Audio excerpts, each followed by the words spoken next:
All right. Hey there. My name's Dan Friedman. I'm a data center solutions engineer at Cisco, and I wanted to spend some time today talking about Unified Edge, which is a new solution that Cisco announced in November at Partner Summit.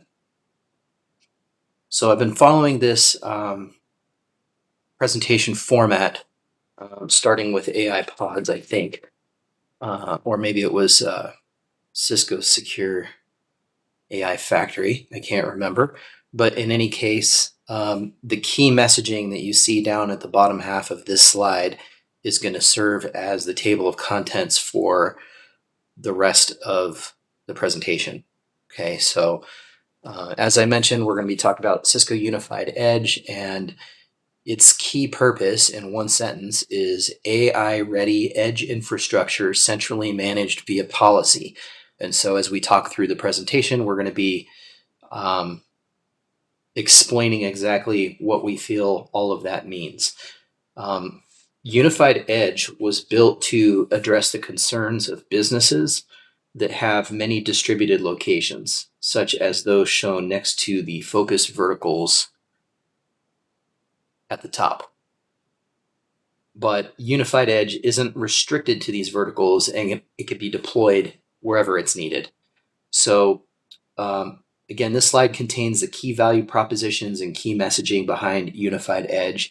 The key messaging bullets serve as slide titles through the presentation, allowing you to find the content you want to reference later. We're going to cover everything mentioned here in the deck, so I've just picked out a few things that I think are important to highlight on this slide. We really want Unified Edge to be simple to deploy and easy to manage. One aspect of this is operational simplicity at scale. So everything will be centrally managed and automated via Intersight. Please note that only IMM mode will be supported. There will be no support for UCS Manager. You will also have zero-touch provisioning, lifecycle automation, and global visibility or health data at your fingertips through Intersight. The chassis itself is modular, meaning that we can swap out parts as technology progresses without needing to replace the entire solution. The Intel Xeon 6 SoC is an enterprise class CPU, but it's not socket based. It's actually soldered into the main board. So we'll get into detail on the CPU a bit later. There will be GPU options, making the chassis ready for AI at the edge. And security is a big concern with AI and always, so we will talk through the features we have to keep the solution secure. So our first key messaging point is that Edge is the new AI frontier, meaning that today this is increasingly where AI is deployed.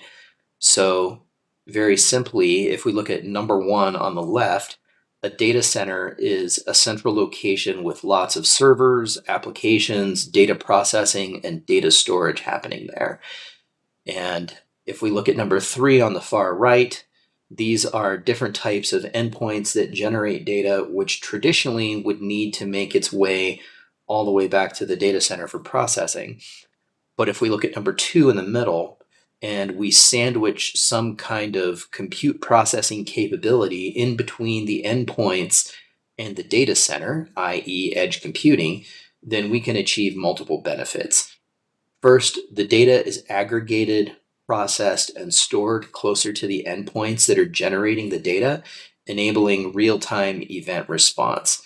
And this results in reduced latency for users that are leveraging the applications that use that data in the same location.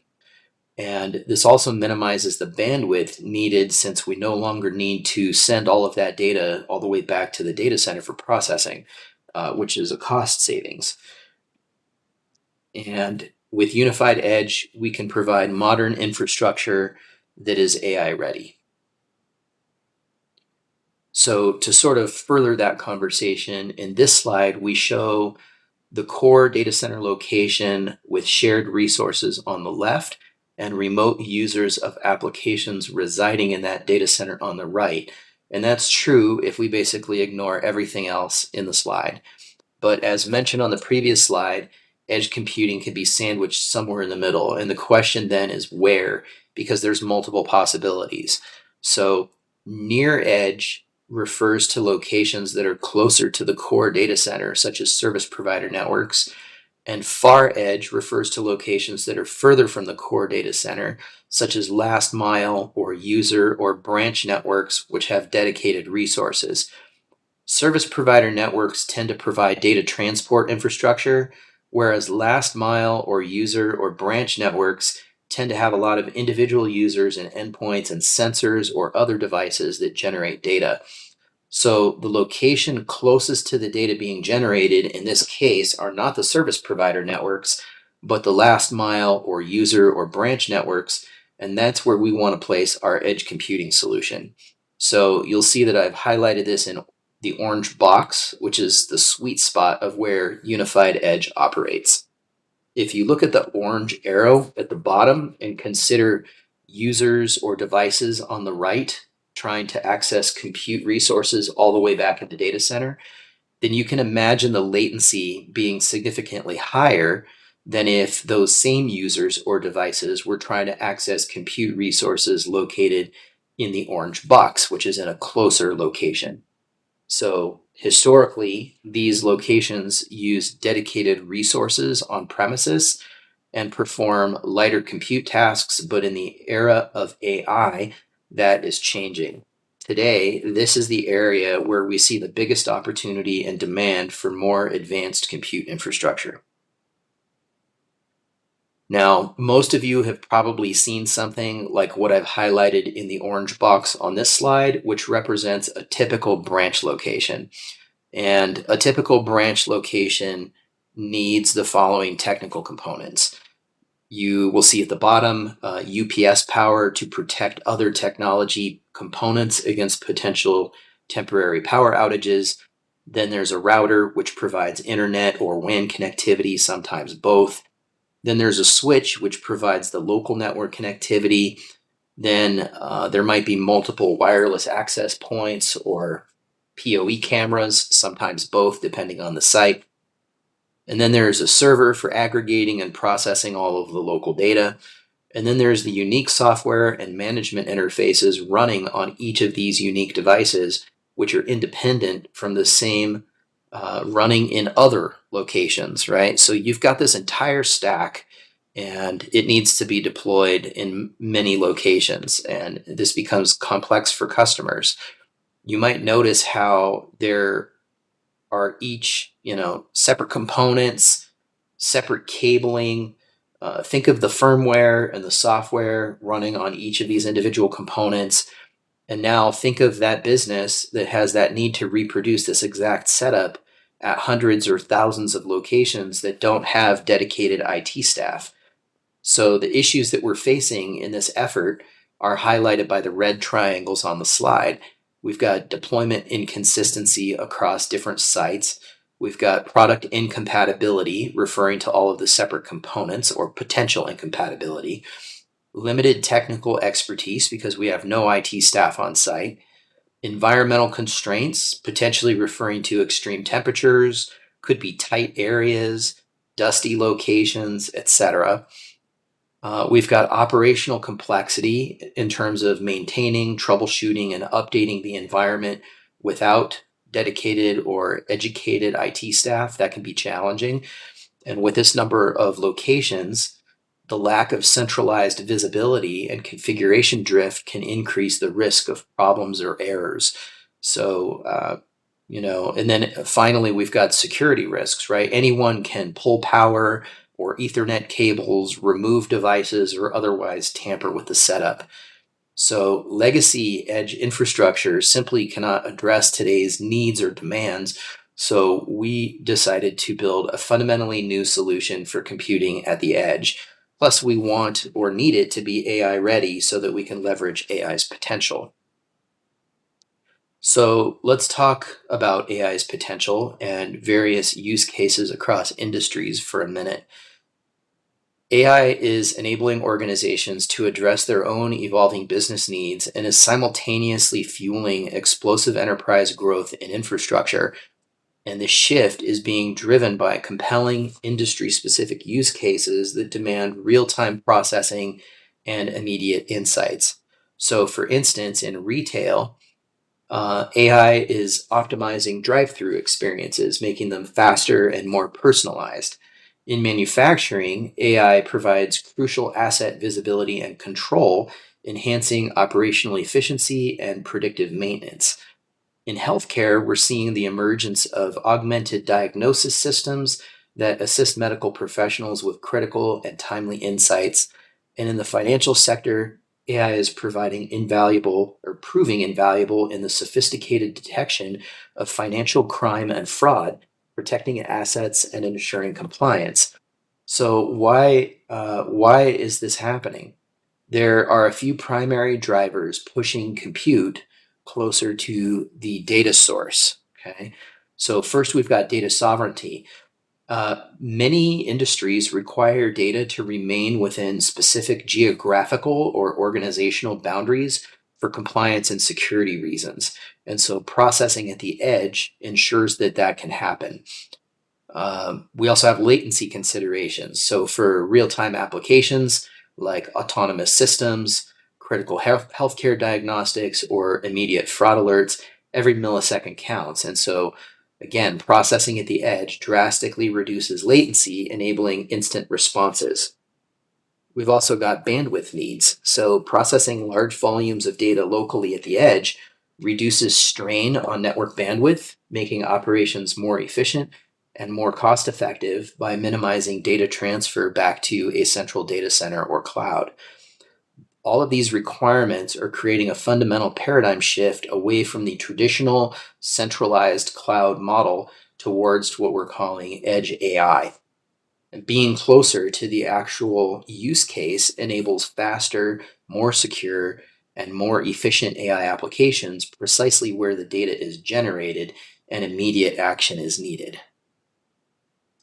All right, so let's talk about the modular and scalable hardware. And transparently, most of the slides in this deck are in this section of the presentation. So one of the key messages that you'll hear is that Unified Edge consists of compute, storage, network, security, and observability all in one box. And if we look at the blue rectangles across the top of the slide, we're going to see all of these elements. I highlighted networking in yellow to show the multiple different ways connectivity can be created and used. The compute node in the top left slot of the chassis shows a couple of ports directly on the compute node, which might be used if it demands dedicated or high bandwidth performance. The compute node in the top right slot of the chassis shows a PCIe Gen 5 4-port NIC. But you'll have to give up one of your 4 compute node drive slots in order to achieve this. In the bottom center of the chassis, you'll see 2 ports on each of the eCMCs, and that stands for chassis management controllers. In the bottom right of the chassis, you'll see the future secure router module. So we're going to talk about how all of this works coming up in a few slides. I also highlighted software in orange because this really refers to the operating system options you have available down at the bottom of the slide. And I also highlighted observability in green to show that all management, analytics, visibility, and control are going to be handled through Intersight. And again, this is supported in IMM mode only. The first thing to visually notice is that the chassis is modular, which I'm highlighting over on the left. This provides investment protection and enables internal parts to be replaced or upgraded. It also makes us ready to address future performance needs as indicated at the top right of the slide. We can accommodate up to 5 modules. Today, we have 1 slot compute nodes. In the future, we're going to have a 1 slot secure router module. And also in the future, we will have 2 slot compute nodes that will accommodate additional GPUs. And we're going to see an image of this a little later in the deck. All of the modules share centralized power, cooling, fans, eCMC or chassis management modules, and cabling, which makes everything more energy efficient. The chassis is 3 rack units tall and about 18 inches deep, so it can fit into plenty of small spaces. Mounting options include 2-post rack, 4-post rack, vertical wall mounting, horizontal wall mounting, above or under desk mounting, basically whatever's most convenient given the constraints of the site. There's also an optional security bezel, which prevents tampering with hardware and cabling on the front side of the chassis. And with respect to the fans, I've heard that they're quite loud upon boot up before software logic takes over, so don't worry, the server will quiet down and was built to run within a small office location. The next thing is that the chassis is very serviceable, which I'm highlighting again on the left. It's got an easy to service design with hot swappable power supplies, fans, and management controllers. It leverages automated zero-touch configuration of nodes upon replacement. It is architected for high availability through built-in redundancy. We've got 2 fully redundant controllers, 2 2400-watt redundant power supplies, and 5 fans that are acoustically optimizable. You will have fleet-wide visibility and end-to-end centralized cloud management provide the control and ease to resolve issues ahead of time without downtime. The next thing is that the chassis is very flexible, allowing for personalization based on need, which again I'm highlighting over on the left.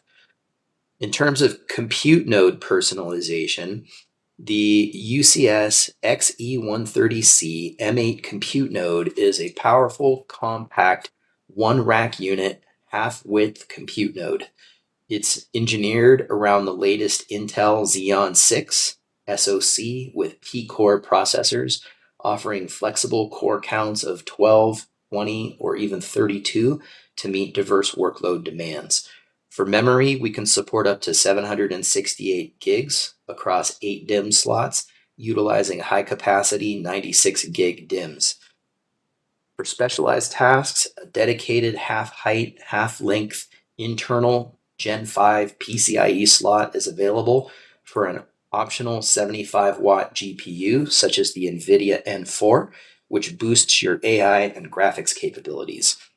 Storage is also robust. You've got 2 M.2 boot drives that are protected by RAID 1, and you can have 4 by NVMe E3.S drives providing 128 terabytes of capacity using 30 terabyte drives, and this is considered the storage optimized configuration.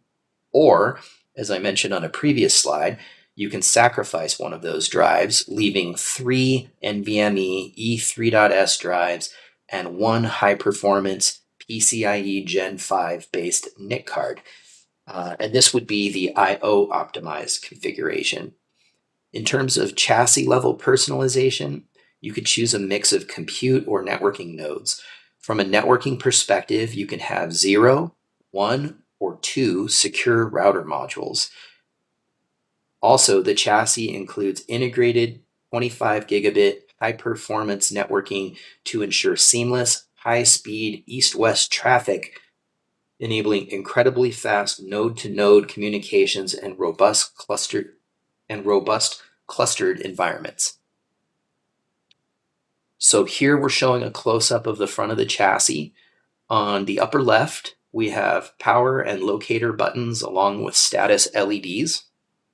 Just below that, you'll see the NFC indicator, which will be used in conjunction with our mobile app to claim the chassis into Intersight. The chassis obviously has a mix of compute and network modules, along with 2 power supplies and 2 eCMC modules. In the future, we're targeting RTX Pro 4500, RTX Pro 6000, and L40S GPU support. This will be part of a 2RU compute node within the chassis, which is shown here on the right. I'm not sure yet if this is an accurate schematic, but it communicates the right idea. Finally, there's an optional security bezel, which is not shown in this slide, but which we showed on a previous slide, and that has intrusion detection and alerting to Intersight if any tampering with the chassis is detected. Here we can see the 3 CPU models which offer different core counts, and the core count impacts both the memory, maximum memory speed, as well as the available cache. So this is something to keep in mind. There are a couple of clickable links down at the bottom here, which I'll leave for you to check out. There are a couple of key points that I want to make about the CPU. One, from a networking perspective, the compute node does not have VIC cards. This is not a UCS or Fabric Interconnect solution, right? So instead, its networking is built in and handled by the CPU, which we're going to see a slide about this coming up. And then 2, the CPU offers some accelerator capabilities of its own outside of any potential GPUs in the chassis, which are suitable for certain types of workloads, as we're showing here on the slide. The rest of the slide covers other features of the CPU, which are mostly common features that we've seen for many years. This slide dives into the networking a little bit more. The first thing to note is the underlined data center fabric at the edge. What this is intending to say is that the internals of the chassis provide high performance networking for a small site, right? The eCMC modules highlighted in the middle are the chassis controllers, and there's 2 of them for redundancy. Each of them has 2 uplink ports, which provides the chassis with connectivity to the outside world. And we're going to zoom in on this component in a couple of slides. Those modules also plug into an internal backplane, which provides 2 25 gig connectivity to each of the 5 slots. So each compute node or network module has 2 by 25 gig of connectivity to each of the eCMC modules. This connectivity allows any slot in the chassis to communicate east-west with any other slot in the chassis over this high-speed network. And then on the right, you can see the secure router module, but I'm going to cover that in better detail on the next slide. Okay, so this is the C8255 G2 secure router node. And it's not yet available, but it's due out in Q3 of calendar year 26. You can put 0, 1, or 2 of these in your chassis. If you're using 0, then you need another network connectivity mechanism, such as the uplink ports on the eCMCs, which is standard, and that's how things are going to have to be until this router node becomes available. As shown on the slide, the router node provides 14 1 gig regular PoE plus LAN ports. It also provides 4 2.5 M gig UPoE plus LAN or WAN ports. It also provides 2 by 10 gig SFP LAN or WAN ports. And along with this, you get typical 1 gig management and console ports. Okay, so here is the zoom in on the eCMC component, as I promised earlier. On the right, you can see the 2 by 1 or 10 or 25 gig uplink ports. On the left, you can see the 1 or 10 gig port, which provides chassis management functionality. Note in the upper right, 25 gig uplink and 10 gig management will be available post FCS. Okay, so they're not going to be available immediately upon first customer ship. You've also got USB-C for local file transfers and serial console access for recovery purposes. Okay, there are a few exceptions to the networking capabilities of the eCMC that you need to be aware of. And I'll leave these here for you to refer to later. But I would say a key restriction is that connecting both uplinks from a single eCMC module requires a port channel. And another is that the management ports on each eCMC are standalone. They are not bonded together. And so for redundancy purposes, you're going to want to plug them both in. Okay, this is the diagram I wanted to show you to explain how the Intel Xeon SoC CPU handles networking. So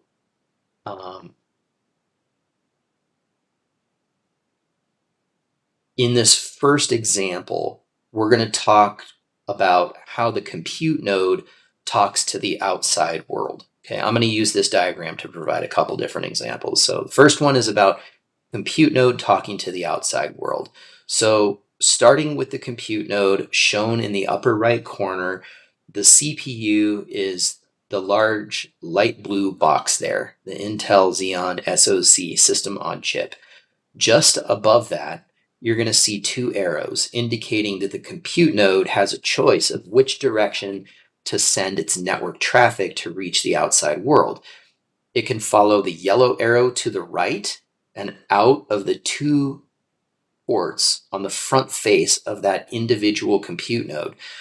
However, I believe these ports are disabled at GA and by default.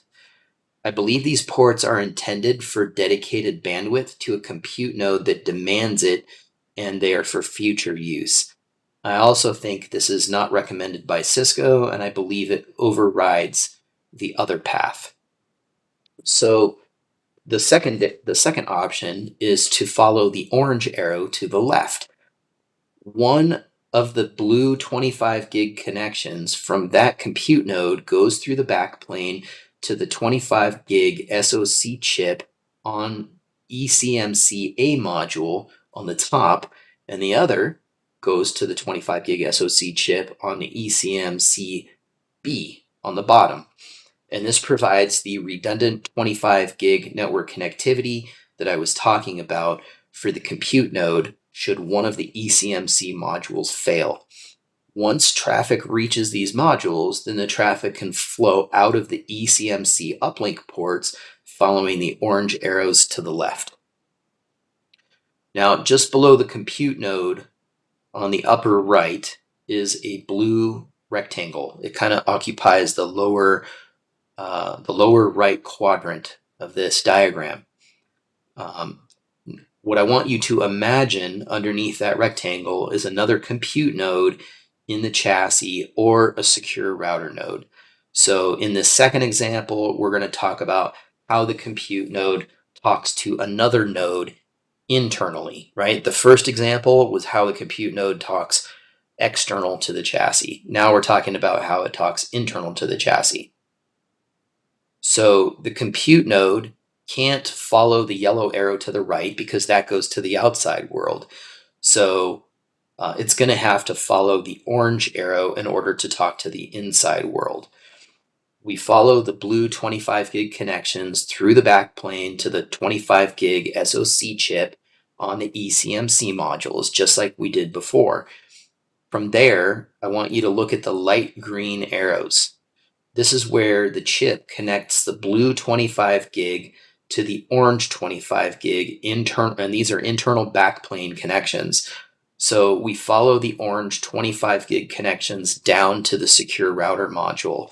And from there, we can connect to other network devices. And this helps explain how, let's say, a PoE camera has a path back to software running on the compute node, or we can connect through the secure router to an upstream network through its uplink or WAN ports, maybe the internet or a remote data center. So hopefully this walkthrough is clear and makes sense to everybody. Okay, you've got multiple different connectivity options, but basically everything is going to bridge through the backplane to the chips on the eCMC, and from there, path decisions will be made depending on how your connectivity is set up. All right, so let's spend a quick minute talking about power. For some customers, they have high line 220 volt power, and other customers have low line 110 volt power, depending on their location and their internal building wiring that's available. So the chassis needs a baseline amount of power to run, namely 416 watts to power the fans, the eCMC modules, and for other components that are internal to the chassis itself. So if we subtract 416 watts from the total wattage available, depending on which type of power we have, then we're left with the watts remaining that are still available for nodes in the chassis. In the United States, it's typical to have low-line power, basically 120 volt standard wall outlets, in locations like offices or backroom closets at your typical Starbucks branch, for example. So if we go with that, then we have 884 watts remaining. And with that, we can solidly power 2 nodes or slots in the chassis. Beyond that, things get a little vague depending on the configuration of the additional nodes. And what this means is that we should encourage customers to pay for and install and provide high line power capabilities for their edge locations where they're going to install Unified Edge. Obviously, this is an additional separate cost, but it will ensure that they can seamlessly grow into or run all 5 slots on day one. So power is very important, a very important consideration to discuss with your customers when talking about Unified Edge. Now we're going to start to end our discussion of modular and scalable hardware by talking about the software which runs on and manages the hardware. As previously mentioned, you have your choice of operating systems, which I'm going to detail out on the next slide, and everything will be remotely managed through Intersight. So on this slide, we can see that Linux operating systems are supported with VMware ESXi and vSAN support coming in Q1 of calendar year 26. We also have Nutanix support coming in Q2 of calendar year 26. And we also have Windows-based Azure local support coming sometime in calendar year 26. Which quarter, it hasn't been defined yet, but I'm going to assume second half of calendar year 26 for this. Okay, so remember earlier when I said it was possible to sacrifice a compute node drive and put in a PCIe Gen 5 NIC in its place? That's what the Intel E825 NIC is that we're discussing on this slide. This is a 4-port NIC. It's not a VIC. It's not an FI-based solution. It's just a regular old 4-port NIC with no virtualization capabilities. When this card is installed, you will not be able to use the compute node front panel interfaces. So if you remember the flow diagram that I was showing you with the yellow arrow that pointed out the front panel interfaces on the right of the compute node, those would effectively be disabled. Okay. In addition to that, all of the prior networking constraints that I mentioned before, those still apply. So for example, no spanning tree, no disjoint layer 2, no in-chassis VLANs. If you use multiple ports, they need to be in a port channel, etc. Right? And you still need to connect up the management ports on the eCMCs, right? Those management requires its own connections and still have to be connected there. So you won't be able to leverage the ports on the E825 for management purposes. I mentioned, no in-chassis VLANs, so and no STP, right? So without spanning tree protocol, the 2x25 gig connections back to the eCMC modules from this NIC, they really do nothing. But post FCS, we may have spanning tree to enable chassis only VLANs. Okay. There's also no NIC failover capabilities, so you'll have to use the operating system capabilities in order to handle that. Now, this NIC is a new product, right? So industry support is catching up, and that's what we're detailing on this slide. So just be aware that NIC driver support is a potential sticking point or issue for customers depending on which operating system they choose to run. And of course, dependency on this NIC. If you don't install this NIC, then you can use the uplink ports on the eCMCs, for example. Okay, if you wind up having any questions that are not covered by the information on this slide, then make sure to reach out. We're going to want to validate your questions with the BU before you sell the solution to make sure that we have proper support. Okay, and with that, let's move away from the detailed specifications and talk about centralized management and automation. Unified Edge isn't really a solution that's part of the UCS family, even though it has some similarities, right? It's modular, etc. However, it's still going to be managed through Intersight for reasons of centralization and scalability. So a new set of features has been added to Intersight, and we refer to those features as fleet management. And there's three goals that we are trying to accomplish with fleet management, and they address day 0, day 1, and day 2 concerns as shown in the slide.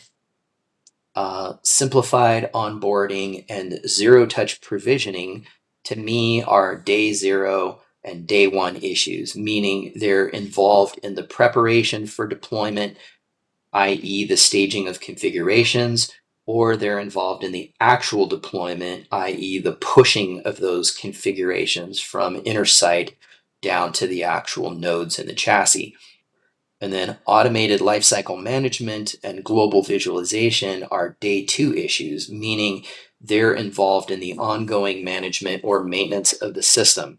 So we're going to dig into these concepts a little bit more. As you can see on this slide, day 0 refers to pre-deployment or preparation. And notice also that this slide's title indicates zero-touch provisioning. My interpretation of this is that the thing that enables zero-touch provisioning is the preparation of configurations that can later be pushed to the hardware. And per the slide, the way we prepare these configurations is by using policy-based configuration. This allows us to achieve faster deployments with fewer errors. And that gives us better consistency since deployment of policy-based configurations can be automated. One such construct used in building the policy-based configuration is called a blueprint. Blueprints are developed by Cisco, they're based on Cisco validated designs, and they're supported by TAC. Okay, so you should have a good degree of comfort around what the blueprints provide. There are several other additional constructs used with blueprints to achieve the zero-touch provisioning goal. We're going to cover these constructs in just a moment, but first, let's have a detailed look at what goes into a compute node blueprint. Okay, there's different types of blueprints, but the only one I'm going to cover in this session is the compute node blueprint. Okay, so here is a slide. The main things that I want you to take away from this slide are highlighted in orange. So I'm just going to pause for just a moment. I want you to read these things, or I'll read them to you. Blueprints are curated, tested, and authored by Cisco. They are available in a marketplace as options for deployment, and they are maintained and fully supported by Cisco engineering and tech. Okay, blueprints can be used with multiple different operating systems, which are shown at the bottom of the slide. And the rest of the slide shows different things that go into a blueprint definition. So remember, these are created by Cisco, so you don't need to be too concerned or overwhelmed with all of the details that we're showing here, but do notice key things like actions and targets, operating systems and server profile configurations, and deployment constraints. All right, so I couldn't find a slide that explained what I wanted to explain about all of the constructs that are involved internally, and I sort of needed this to help my own understanding of what all the new logical constructs are and how they fit together. So we're going to start up at the top, okay? Actions help us define what we want to do. Things like inventory, deploy, configure, destroy, repair, and update. Okay, and if I go back, you're going to see those actions all listed here on the slide. So I would probably recommend that you study these two slides together, kind of flip back and forth so that you can see how things fit. Okay, targets help us define which operating systems and service profiles we want those actions to impact. And taken together, actions and targets help us define our operating environment. Okay, the operating systems and service profile settings help us create our desired baseline configurations that should apply across the entire fleet. Remember, this is fleet management. We've got hundreds or thousands of sites with a unified edge chassis, which contains compute nodes. And so we're defining the baseline configurations that should apply across the entire fleet.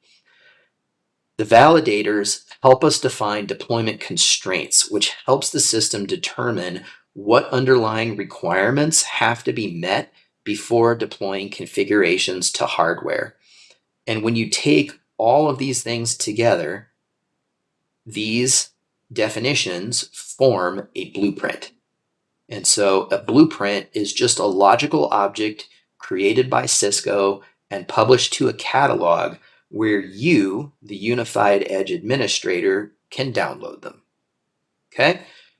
All right, so now I'm going to start talking over here. If you can see my mouse, step one. Okay? The Unified Edge administrator's work is really going to begin at step one. First, you're going to download one or more existing blueprints from the catalog. When you combine the blueprints with a combination of default and user-defined parameters, the result is what we call a workload definition. A workload definition is essentially a golden configuration that we want to deploy out to our fleet globally. Okay, so we provided some amount of base configuration inside of the blueprint, but we're combining that with user-defined parameters and overrides to come up with this golden configuration. Okay, it is our top-level construct, and it can consist of one or multiple blueprints. So, for example, you can download a Windows blueprint and a Linux blueprint and use them both within a single workload definition. You might want to do this if every unified edge chassis in your fleet is going to have two compute nodes where one is a Windows server and the other is a Linux server. The default and user parameters for each type of server may be different, so these are captured and associated to each respective blueprint as part of your workload definition. Finally, workload definitions can be versioned, and that allows administrators to manage updates and maintain consistency across deployments. Okay, so now we're going to proceed to step two. Remember, the workload definition defines things globally, but the reality is we might have unique needs regionally. So here I'm showing that for each region, we will create and associate a workload deployment, not a workload definition, right? The workload definition is the golden configuration, the settings. We're now talking about something else. This is called a workload deployment. A workload deployment references the workload definition, but also allows the Unified Edge administrator to achieve localized parameter override. For example, typical regional settings are things like DNS, NTP, time zones, etc., right? So a workload deployment also defines deployment scheduling, different rollout strategies, and resource qualification criteria to match resources for deployment. So at that point, the system has everything it needs to achieve zero-touch provisioning. So the system will basically create workload instances. So this is configurations pushed onto the compute nodes, and it's going to do that automatically based on its ability to match the schedule, the rollout strategy, and the resource criteria. So ultimately, the result is what it says down in green at the bottom. This structure enables zero-touch provisioning, consistent, repeatable deployments, automated lifecycle management, and global fleet visualization and control through Intersight. It enables management of thousands of edge systems efficiently, ensuring consistency while allowing necessary local customization. Okay, it's kind of the name of the game. Okay, great. So we've accomplished day zero preparations, i.e. our policy-based configurations that are needed for zero-touch provisioning. You've done all of this logically within Intersight while your remote site hardware was being ordered and shipped. You've called the Starbucks location where the hardware is shipping, and you've notified the head barista that it's coming. So now we're going to move on to day one. Day one is all about actual deployment and onboarding. So the hardware arrives on site, the barista mounts the hardware, cables it up, and turns it on.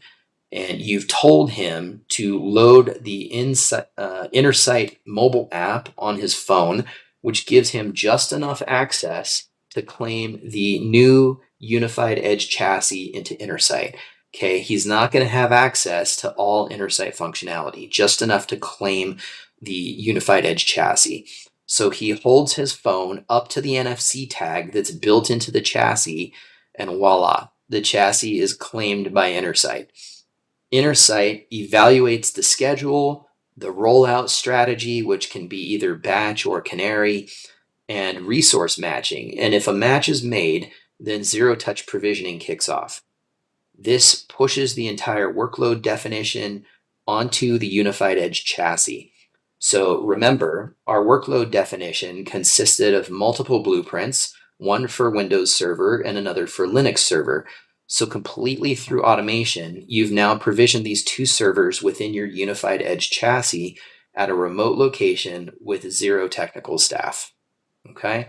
At this point, we can move on to day two, which is all about ongoing management and maintenance. Of course, Intersight is going to provide you with all of the visibility, metrics, alerting, and troubleshooting capabilities that you have in a typical UCS deployment. Okay, so we've been saying that Unified Edge includes compute, storage, networking, and security in one appliance. We know that the outcome we're looking for from a security perspective is to protect customer data, protect usage of their AI models, and from an infrastructure perspective, we want to reduce the attack surface and ensure configuration compliance. So the question is, how is the security piece provided? Now, there's a lot of text on this slide, and I'm not going to read it all to you. I'm going to leave this here for you to reference, but I will mention a few things. Zero trust security model means that we will never assume trust. We will always verify every user, every device, and every interaction. How we do that is through a combination of features that you see in the bullet points under zero trust. Physical security options help us prevent or detect solution tampering and redundancy to withstand environmental challenges. And then policy-based configuration is how we define our desired state. And because we've defined that, we can ensure compliance and eliminate security policy configuration drift. We also support RBAC, segmentation, and other functionalities that you would expect. Okay, so then what are the operational benefits for the IT team?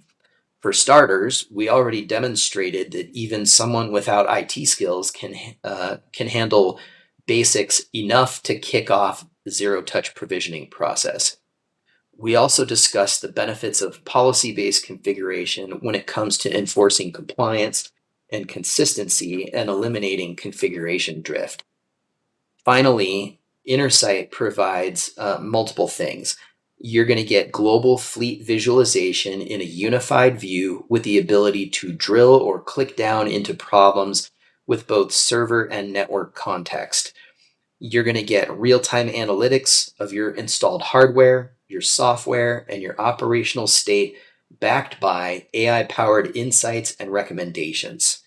You can integrate with Thousand Eyes and AI-powered assurance to achieve network and application performance visibility and to troubleshoot problems more effectively.